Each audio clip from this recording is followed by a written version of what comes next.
ഹരേ കൃഷ്ണ. ഇനി നമുക്ക് 6ഉം 7ഉം ശ്ലോകങ്ങൾ ഭഗവാൻ അനുഗ്രഹിച്ചാൽ ഇന്നത്തെ സത്സംഗത്തിൽ നോക്കാമെന്ന് കരുതുന്നു. 5ഉം 6ഉം ശ്ലോകങ്ങൾ 5ഉം 6ഉം ശ്ലോകങ്ങൾ നമുക്കിന്ന് നോക്കാമെന്ന് കരുതുന്നു.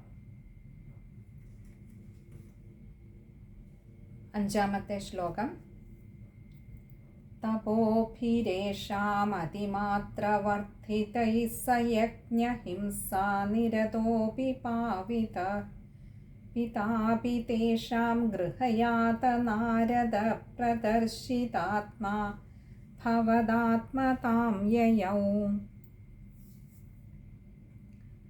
തപോഭിരേഷാമതിമാത്രവർദ്ധിഭിः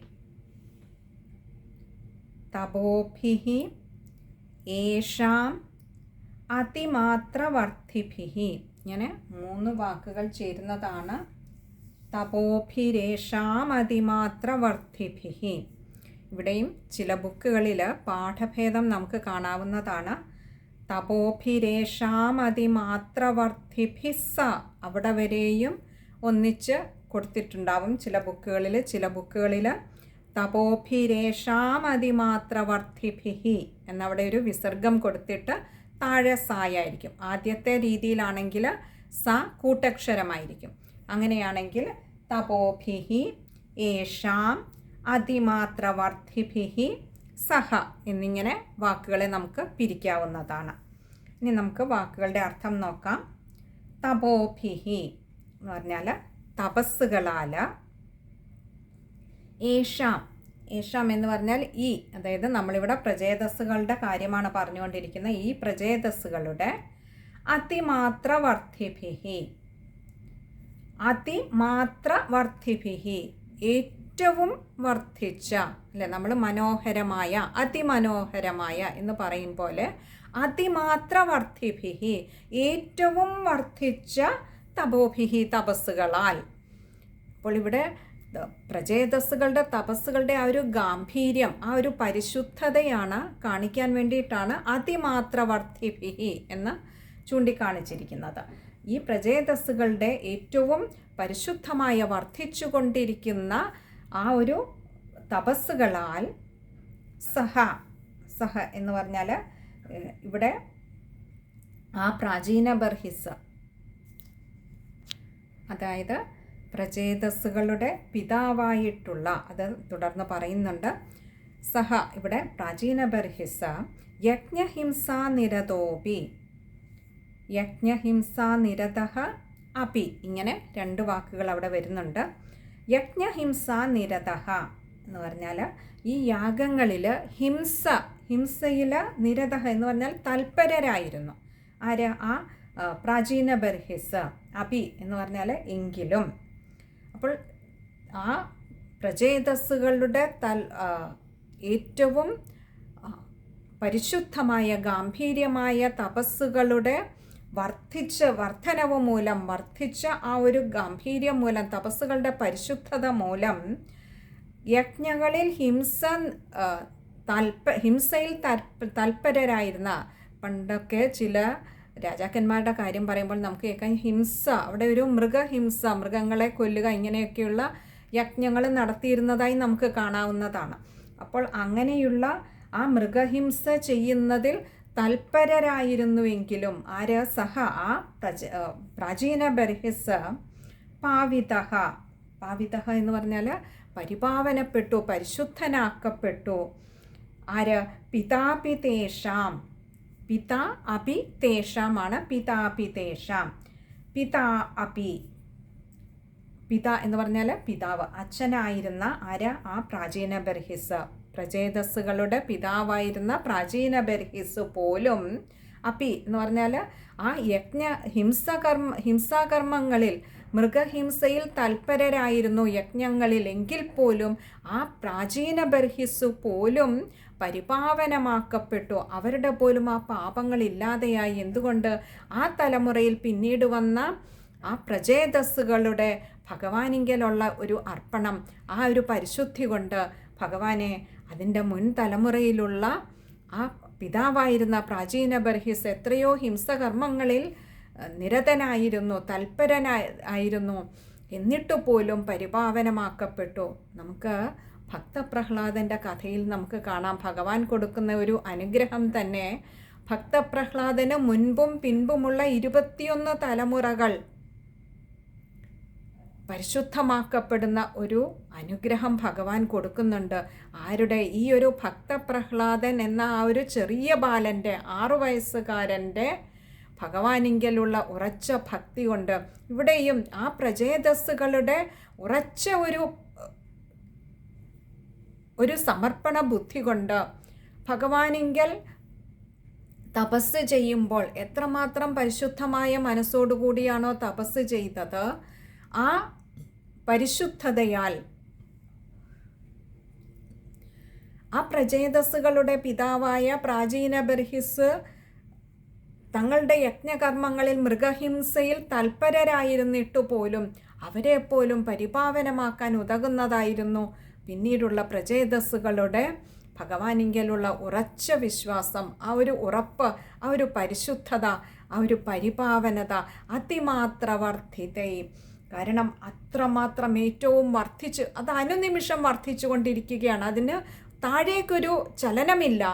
അത് ഓരോ നിമിഷവും വർദ്ധിച്ചു കൊണ്ടിരുന്ന ഏറ്റവും പരിപാവനമായ പരിശുദ്ധമായ ഭഗവാനിങ്കലുള്ള ഭക്തി തങ്ങളുടെ പൂർവ്വ തലമുറയിലുള്ള തങ്ങളുടെ പിതാവിനെ പോലും, അത് എങ്ങനെയുള്ളത്, ഹിംസകർമ്മത്തിൽ തൽപരരായിരുന്നിട്ട് പോലും പരിശുദ്ധമാക്കാൻ ഉതകുന്നതായിരുന്നു. എന്നിട്ട് പറയുകയാണ്, അടുത്തത് കഴിഞ്ഞില്ല, പിന്നെയും കിട്ടി ഭഗവാനിങ്കൽ നിന്നൊരു അനുഗ്രഹം. ഗൃഹയാത നാരദ പ്രദർശിതാത്മാ ഭവതാത്മതാം യയൗ. ഗൃഹയാത നാരദ പ്രദർശിതാത്മാ. ഗൃഹയാത, യാത എന്ന് പറഞ്ഞാൽ വന്നു ചേരുക. ഗൃഹയാത, തങ്ങളുടെ ആ ഒരു കൊട്ടാരത്തിലേക്ക് വന്നു ചേർന്ന, പ്രചേതസ്സുകളുടെ ഗൃഹത്തിലേക്ക് വന്നു ചേർന്ന പ്രദർശിതാത്മാ ഭവതാത്മതാം യയൗ. പ്രദർശിതാത്മാ, ആ പരമാത്മതത്വത്തെ പ്രദർശിപ്പിച്ചു കൊടുത്തു.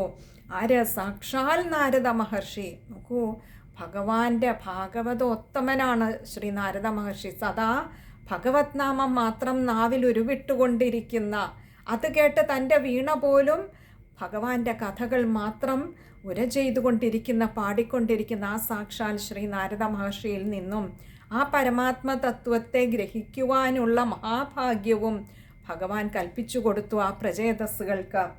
അതാണ് ഇവിടെ പറഞ്ഞത്. ഗൃഹയാത നാരദ, ഗൃഹത്തിലേക്ക് വന്നു ചേർന്ന, തങ്ങളുടെ കൊട്ടാരത്തിലേക്ക് വന്നു ചേർന്ന ശ്രീ നാരദ മഹർഷിയിൽ നിന്ന് തന്നെ പ്രദർശിതാത്മാ, ആ പരമാത്മ തത്വവിദ്യയെ അറിയാൻ ഉള്ള ഒരു മഹാഭാഗ്യം.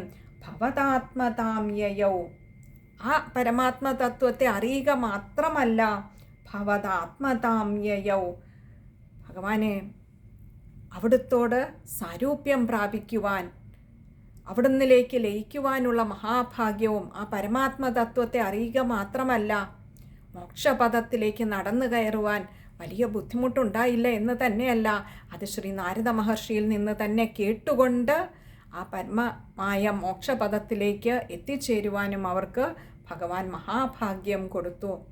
ഈ ശ്രീ നാരദ മഹർഷിയിൽ നിന്നാണ് സാക്ഷാൽ ഭഗവാന്റെ, ശ്രീകൃഷ്ണ ഭഗവാന്റെ പിതാവായ വസുദേവരു പോലും ആ പരമാത്മ തത്വത്തെ അറിയുന്നത്. അപ്പോൾ അത്രമാത്രം വിശിഷ്ടമായ ഭഗവാന്റെ പിതൃസ്ഥാനീയനായിട്ടുള്ള പിതാവായിരുന്ന വസുദേവർക്ക് കൊടുത്ത അതേ മഹാഭാഗ്യമാണ് ശ്രീ നാരദ മഹർഷിയിൽ നിന്നും ഇവിടെ ആ പ്രചേതസ്സുകൾക്ക് ആ പരമാത്മ തത്വത്തെ ഗ്രഹിക്കുവാനുള്ള മഹാഭാഗ്യം ഭഗവാൻ അനുഗ്രഹിച്ചു കൊടുത്തത്. അത് കേട്ട് ആ പരമാത്മ തത്വത്തെ അറിഞ്ഞ് അതിനെ വേണ്ട വിധത്തിൽ ഗ്രഹിച്ചുകൊണ്ട് തന്നെ ഭഗവാനെ മോക്ഷപദത്തിലേക്ക് എത്തിക്കുവാൻ ഭഗവാൻ കൊടുത്ത ഒരു അനുഗ്രഹമായിരുന്നു അത് ആ പ്രചേതസ്സുകൾക്ക്. കാരണം അതിമാത്രവർദ്ധിതേ, നമുക്കൊക്കെ ഭക്തി ഉണ്ടാവാം. ഏതെങ്കിലും ഒരു നിമിഷം നമുക്ക് തന്നെ തോന്നാറില്ലേ, എവിടെയൊക്കെ ഒരു ഇളക്കം സംഭവിക്കുന്നുണ്ട് എന്ന്. പക്ഷെ ഇവിടെ പ്രചേതസ്സുകളുടെ കാര്യത്തിൽ അങ്ങനെയായിരുന്നില്ല. അതിമാത്രവർദ്ധിതേ, അനുനിമിഷം അത് വർദ്ധിച്ചുകൊണ്ടിരിക്കുന്ന ഭക്തിയായിരുന്നു, ഭഗവാനിങ്കലുള്ള ഉറപ്പായിരുന്നു. അങ്ങനെ ആ നാരദ മഹർഷിയിൽ നിന്ന് തന്നെ ആ പരമാത്മ തത്വത്തെ ഗ്രഹിച്ചുകൊണ്ട് ആ മോക്ഷപദവിയിലേക്ക് എത്തുവാനുള്ള മഹാഭാഗ്യവും ഭഗവാൻ പ്രചേതസ്സുകൾക്ക് കൊടുത്തു. ഇവിടെ നമുക്ക് ഈ നാരദ മഹർഷിയും പ്രാചീന ബർഹിസ്സും തമ്മിലുള്ള ഈ ഒരു സംവാദത്തിൽ നമുക്കവിടെ ശ്രീമദ് ഭാഗവതത്തിൽ നമുക്ക് കാണാം. അവിടെയാണ് ഈ പരമാത്മ തത്വത്തെ ഉപദേശിച്ചു കൊടുക്കുന്നത്. പുരഞ്ജനോപാഖ്യാനം എന്ന് പറയുന്ന ഒരു മഹത്തായ ഒരു കഥയിലൂടെയാണ്. വളരെ മനോഹരമായ ഒരു കഥയാണ്. അത് നമുക്ക് ശ്രീമദ് ഭാഗവതത്തിൽ 4-ാമത്തെ അധ്യായത്തിൽ വരുന്നതാണ്, 4-ാമത്തെ സ്കന്ധത്തിൽ വരുന്നതാണ്. നമുക്കത് ഭാഗവതം എത്തുമ്പോൾ നമുക്ക് ഭഗവാൻ അനുഗ്രഹിച്ചാൽ വേണ്ട വിധത്തിൽ പറയാൻ കഴിയുമെന്ന് കരുതുന്നു. ഒക്കെ ഭഗവാന്റെ നിശ്ചയം പോലെ നടക്കട്ടെ. ഏതായാലും ആ ഒരു പുരഞ്ജനോപാഖ്യാനത്തിൽ നിന്നാണ് പരമമായ ആ ആത്മതത്വത്തെ ശ്രീ നാരദ മഹർഷി ഇവിടെ പ്രാചീന ബർഹിസ്സുകൾക്ക് പറഞ്ഞു കൊടുക്കുന്നത്. അപ്പോൾ പ്രാചീന ബർഹിസ്സിന് ആ ഒരു മോക്ഷപ്രാപ്തിയിലേക്ക് എത്താൻ ഉതകിയത് പ്രചേതസ്സുകളുടെ അതിമാത്ര വർദ്ധിത, അനുനിമിഷം വർദ്ധിച്ചുകൊണ്ടിരുന്ന ഭഗവാനെങ്കിലെ ആ ഒരു വിശ്വാസത്തിൻ്റെ ഉറപ്പായിരുന്നു. ഭഗവാൻ മാത്രമാണ് തങ്ങളുടെ എല്ലാ കർമ്മങ്ങൾക്കും നിദാനമായിട്ടുള്ളത്. ഭഗവാന്റെ ഇച്ഛയനുസരിച്ചാണ് എല്ലാം ഈ ഭൂമിയിൽ നടക്കുന്നത്, ഈ 3 ലോകങ്ങളിലും നടക്കുന്നത് എന്ന് നല്ല ഉറപ്പുണ്ടായിരുന്നു. അതുകൊണ്ട് തന്നെ തങ്ങളുടേതായ കഴിവിലും തങ്ങളുടേതായ നേട്ടങ്ങളിലും ഒന്നും തന്നെയും അല്പം പോലും മനസ്സ് ഭ്രമിച്ചിരുന്നില്ല. ആ ഭഗവാന്റെ കാൽക്കൽ സർവ്വതും സമർപ്പിച്ച് ഭഗവാന്റെ ഇച്ഛയ്ക്കനുസരിച്ച് ചലിക്കുവാൻ പ്രചേതസ്സുകൾക്കും പ്രാചീന ബർഹിസ്സിനും ഒരു ബുദ്ധിമുട്ടുമുണ്ടായില്ല. ആ ഒരു സമർപ്പണ ഭാവമായിരുന്നു ശ്രീ നാരദ മഹർഷിയിൽ നിന്നും ആ പരമാത്മതത്വത്തെ അറിയാൻ ഉള്ള മഹാഭാഗ്യം ഭഗവാൻ അനുഗ്രഹിച്ചു കൊടുത്തത്. ഇനി നമുക്ക് ആ ശ്ലോകം ഒന്നുകൂടി നോക്കാം. തപോഭിരേഷാമതിമാത്രവർദ്ധിഭിः സ യജ്ഞഹിംസാ നിരതോപി പാവിതഃ പിതാപി തേഷാം ഗൃഹയാത നാരദ പ്രദർശിതാത്മാ ഭവദാത്മതാം യയൗ. ശ്ലോകത്തിൽ കുറച്ചധികം സമസ്ത പദങ്ങളുണ്ട്. നമ്മൾ ആദ്യം പറഞ്ഞതുപോലെ തന്നെ തപോഭിരേഷാം അതിമാത്രവർദ്ധിഭിः സ, അത് വിസർഗമില്ലെങ്കിൽ സ വരെ കൂട്ടിച്ചേർത്ത് വായിക്കുക. വിസർഗമുണ്ടെങ്കിൽ തപോഭിരേഷാം അതിമാത്രവർദ്ധിഭിः എന്ന് കൊടുത്ത് അവിടെ നിർത്തിയിട്ട് താഴെ സ എന്നെടുക്കുക. ഇനി അവിടെയും തപോഭിരേഷാം അതിമാത്രവർദ്ധിഭിः, തപോഭിരേഷാം അതിമാത്ര ആയതുകൊണ്ട് തന്നെ മായ്ക്ക് അകാരം കൊടുത്ത് വായിക്കുക. പിന്നെ അടുത്തത് യജ്ഞഹിംസാ നിരതോപി, അവിടെയും നിരതോപി അവിടെ ഒരു വിശ്ലേഷണം ഉള്ളത് കൊണ്ട് അതും ഒന്ന് നീട്ടിയെടുക്കുക ഓകാരം. പിന്നെ അടുത്തത് പാവിതഃ, വിസർഗമുണ്ട്, ശ്രദ്ധിച്ച് വായിക്കുക. പിന്നെ അടുത്തത് പിതാപിതേഷാം, അടുത്തത് ഗൃഹയാത നാരദ പ്രദർശിതാത്മാ, അത് അത്രയും ചേർത്ത് തന്നെ വായിക്കാൻ ശ്രമിക്കുക. ഗൃഹയാത നാരദ പ്രദർശിതാത്മാ, അവിടെയും പ്രദർശിതാത്മാണ്. ഇർ എന്നുള്ളതിന് രകാരം കൊടുത്ത് വായിക്കാൻ ശ്രമിക്കുക. പ്രദർശിതാത്മാണ്. ഇത്രയുമാണ് ആ ഒരു ശ്ലോകം വായിക്കുമ്പോൾ ശ്രദ്ധിക്കാനായിട്ടുള്ളത്. ഇനി അടുത്തത് 6-ാമത്തെ ശ്ലോകം. കൃപാബലേനൈവ പുരഃ പ്രചേതസാം പ്രകാശമാഗാഃ പദകേന്ദ്രവാഹന വിരാജി ചക്രാദിവരായുധാംശുഭിർഭുജാഭിരഷ്ടാഭിരുജ ഉദഞ്ചിതദ്യുതി. നമുക്ക് ഈ ഒരു ശ്ലോകം സർവത്ര ഗോവിന്ദനാമ സങ്കീർത്തനം ഗോവിന്ദ ഗോവിന്ദ. ഈ ഒരു ശ്ലോകത്തിൽ ഭഗവാൻ പ്രചേതസ്സുകൾക്ക് കൊടുക്കുന്ന ഒരു അനുഗ്രഹമാണ് ഈ ഒരു ശ്ലോകത്തിൽ പറഞ്ഞിരിക്കുന്നത്. തൊട്ടു മുൻപുള്ള ശ്ലോകത്തിൽ പ്രാചീന ബർഹിസ്സിന് പ്രചേതസ്സുകൾ നിമിത്തമായിക്കൊണ്ട് പ്രാചീന ബർഹിസ്സിന് കിട്ടിയ അനുഗ്രഹമായിരുന്നു നമ്മൾ കണ്ടത് അല്ലേ. പ്രാചീന ബർഹിസ്സിന് ശ്രീ നാരദ മഹർഷിയിൽ നിന്നും പരമാത്മതത്വം ഗ്രഹിക്കാനുള്ള മഹാഭാഗ്യം അതേപോലെ അതിനുശേഷം ഭഗവാനിലേക്ക് സാരൂപ്യം പ്രാപിക്കാനുള്ള ഭാഗ്യം കിട്ടിയത്. ഇതൊക്കെയായിരുന്നു നമ്മൾ കണ്ടതെങ്കിൽ ഈ ഒരു ശ്ലോകത്തിൽ പ്രചേതസ്സുകൾക്ക് കൊടുക്കുന്ന അനുഗ്രഹമാണ്. നോക്കാം. കൃപാബലേനൈവ പുരഃ പ്രചേതസാം. കൃപാബലേനൈവ, കൃപാബലേന ഏവ, ഇങ്ങനെ രണ്ട് വാക്കുകൾ ചേരുന്നതാണ് കൃപാബലേനൈവ. കൃപാബലേന, ഭഗവാനെ അവിടുത്തെ കൃപയുടെ ഒരു ബലം ഒന്നുകൊണ്ട് മാത്രം, ഏവ എന്ന് പറഞ്ഞാൽ അതൊന്നുകൊണ്ട് മാത്രം ഭഗവാനെ പുരഃ പ്രചേതസാം, പുരഃ എന്ന് പറഞ്ഞാൽ മുൻപിൽ, പ്രചേതസാം ആ പ്രചേതസ്സുകളുടെ മുൻപിൽ. നമുക്കറിയാം പ്രചേതസ്സുകൾ ഇവിടെ ഒട്ടുമിളകാത്ത അതിപരിപാവനമായിട്ടുള്ള ഒരു മനസ്സോടുകൂടി, ദൃഢതയോടുകൂടി, മറ്റൊന്നിനാലും ഇളക്കാനാവാത്ത വിധത്തിലുള്ള ഒരു ദൃഢതയോടുകൂടി ഇവിടെ ഭഗവാനെ തന്നെ തപസ് ചെയ്തുകൊണ്ടിരിക്കുന്ന ആ പ്രചേതസ്സുകളുടെ മുൻപിൽ ഭഗവാനെ അവിടുത്തെ കൃപയുടെ കാരുണ്യത്തിൻ്റെ ബലമൊന്നുകൊണ്ട് മാത്രം പ്രചേതസാം, പ്രചേതസാം എന്ന് പറഞ്ഞാൽ ആ പ്രചേതസ്സുകളുടെ മുൻപിൽ പ്രകാശമാകാ പതകേന്ദ്രവാഹന, പ്രകാശമാകാ, പ്രകാശം ആകാഹ, ഇങ്ങനെ രണ്ട് വാക്കുകൾ ചേരുന്നതാണ് പ്രകാശമാകാ. പ്രകാശമാകാ എന്ന് പറഞ്ഞാൽ ഭഗവാനെ അവിടുന്ന് പ്രത്യക്ഷപ്പെട്ടുവല്ലോ. ഭഗവാൻ എന്ന് പറയുന്നത് തന്നെ അറിവാണ്, സത്യമാണ്, അതിന് പ്രകാശമാണത്.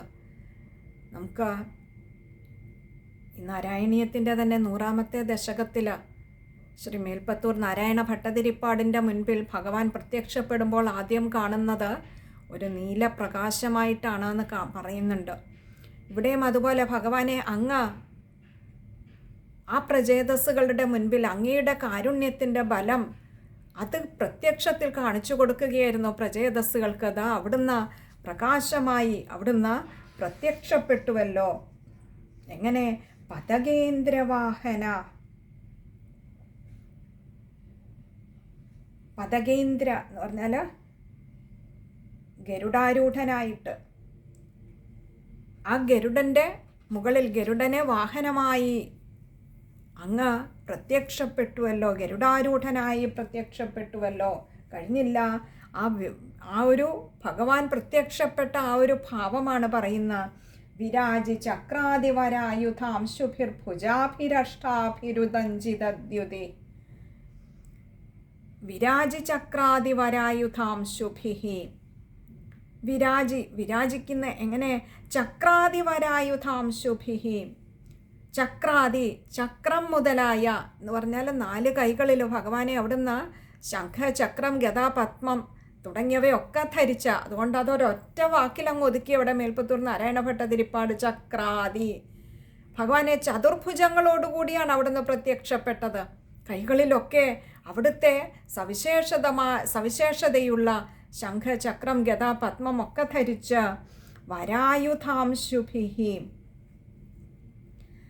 ആയുധ അംശുഭിഹി, വര എന്ന് പറഞ്ഞാൽ വളരെ ശ്രേഷ്ഠമായിട്ടുള്ള ആയുധാംശുഭിഹി, ആയുധങ്ങളുടെ അംശുഭി എന്ന് പറഞ്ഞാൽ രശ്മികൾ, അതിൻ്റെ ആ ഒരു പ്രകാശരശ്മികൾ അങ്ങയുടെ കൈകളിൽ നമുക്കറിയാം അല്ലേ? ശംഖ, ചക്രമൊക്കെ അവിടുത്തെ കൈകളിൽ അങ്ങനെ വിരാജിക്കുമ്പോൾ അതിൽ നിന്നുള്ള പ്രകാശരശ്മികൾ എന്താ? ഭഗവാനെ അവിടുന്ന് തന്നെ പ്രകാശസ്വരൂപനാണ്. അവിടുത്തെ ആ പ്രകാശത്തിൽ, അവിടുത്തെ ദേഹത്തിൽ ധരിച്ചിരിക്കുന്ന ഈ ശംഖും ചക്രവും ഒക്കെ അവിടുത്തെ തന്നെ ശരീരത്തിൻ്റെ ആ കാന്തിയെയാണ് പുറത്തേക്ക് രശ്മികളായി പ്രതിഫലിപ്പിച്ചു കൊണ്ടിരിക്കുന്നത്. അങ്ങനെയുള്ള അവിടുന്ന് പിന്നെയോ ഭുജാഭിരഷ്ടാഭിരുദഞ്ചിതദ്യുതി, ഭുജാഭിഹി അഷ്ടാഭിഹി ഉദഞ്ചിതദ്യുതിഹി, ഇങ്ങനെ 3 വാക്കുകൾ ചേരുന്നതാണ് ഭുജാഭിരഷ്ടാഭിരുദഞ്ചിതദ്യുതിഹി. ഭുജാഭിഹി കൈകളിൽ, എങ്ങനെ? അഷ്ടാഭിഹി 8 കൈകളിലായിട്ടാണ് അവിടുന്ന് പ്രത്യക്ഷപ്പെട്ടത് 8 കൈകളോടുകൂടി. അവിടെ ആകട്ടെ ഉദഞ്ചിതദ്യുതിഹി, ഉദഞ്ചിത വളരെ വർദ്ധിച്ച ശോഭയോടുകൂടി, ദ്യുതിഹി ആ പ്രകാശരശ്മികൾ, ആ പ്രകാശകാന്തികൾ സ്ഫുരിക്കുന്ന 8 കൈകളിൽ ഭഗവാനെ അവിടുന്ന് പലതരത്തിലുള്ള അവിടുത്തെ സവിശേഷമായ ആയുധങ്ങളോടുകൂടി.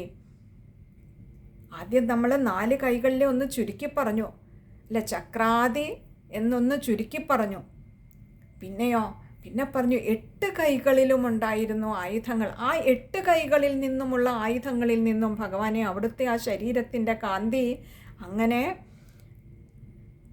പ്രതിഫലിച്ചു കൊണ്ടിരുന്നു.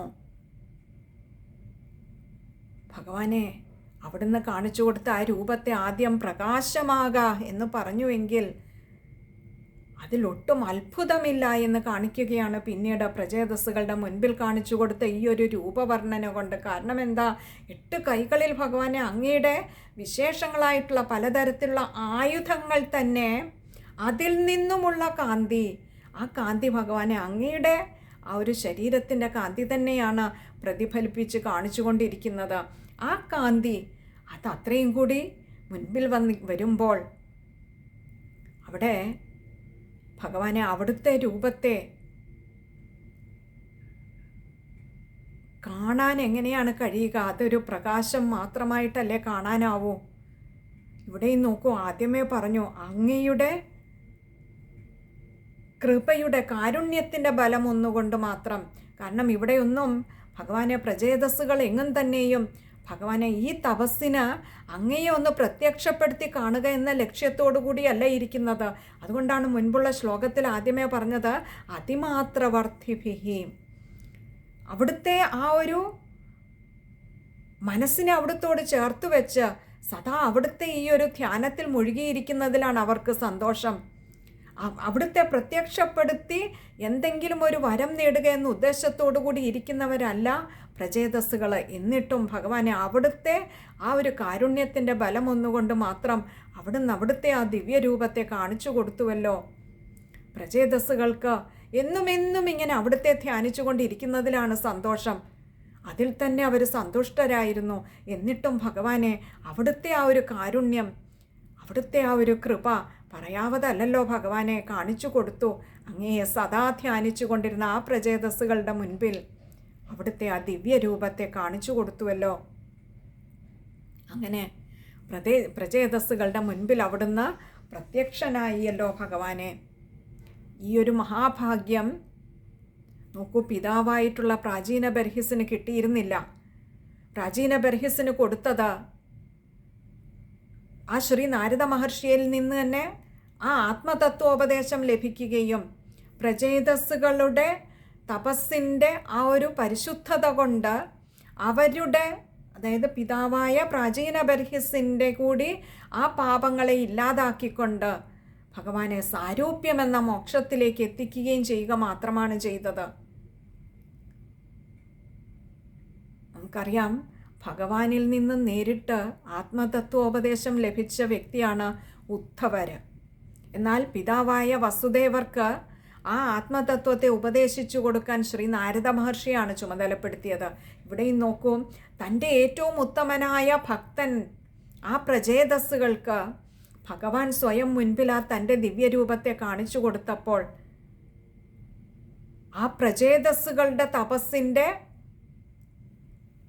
ഫലം കൊണ്ട്, അതിൻ്റെ ബലം കൊണ്ട് പിതാവായ പ്രാചീന ബർഹിസിന് ആ പാപങ്ങളിൽ നിന്നും ഒന്ന് കരകയറാനും ഒപ്പം ശ്രീ നാരദ മഹർഷിയിൽ നിന്നും തത്വോപദേശം നേടി ഭഗവാനിങ്കിലേക്ക് എത്തിച്ചേരാനുമുള്ള അനുഗ്രഹമാണ് ഭഗവാൻ കൊടുത്തത്. പക്ഷേ തൻ്റെ ഭക്തനെ ഭഗവാൻ കൈവിടാതെ തൻ്റെ തന്നെ ആ സ്വരൂപത്തെ കാണിച്ചു കൊടുക്കാൻ ഭഗവാൻ, അതും പ്രചേതസ്സുകൾ ആവശ്യപ്പെടാതെ തന്നെ, ഒരു വരവും വാങ്ങാൻ വേണ്ടിയിട്ടായിരുന്നില്ല, ഭഗവാനെ മുൻപിൽ പ്രത്യക്ഷപ്പെടുത്താൻ വേണ്ടിയിട്ടായിരുന്നില്ല പ്രചേതസ്സുകൾ തപസ് ചെയ്തത്. എന്നിട്ടും ഭഗവാനെ അവിടുത്തെ ആ ഒരു കൃപയുടെ ബലമൊന്നുകൊണ്ട് അവിടുന്ന് ആ ഭക്തനെ അനുഗ്രഹിച്ചുവല്ലോ.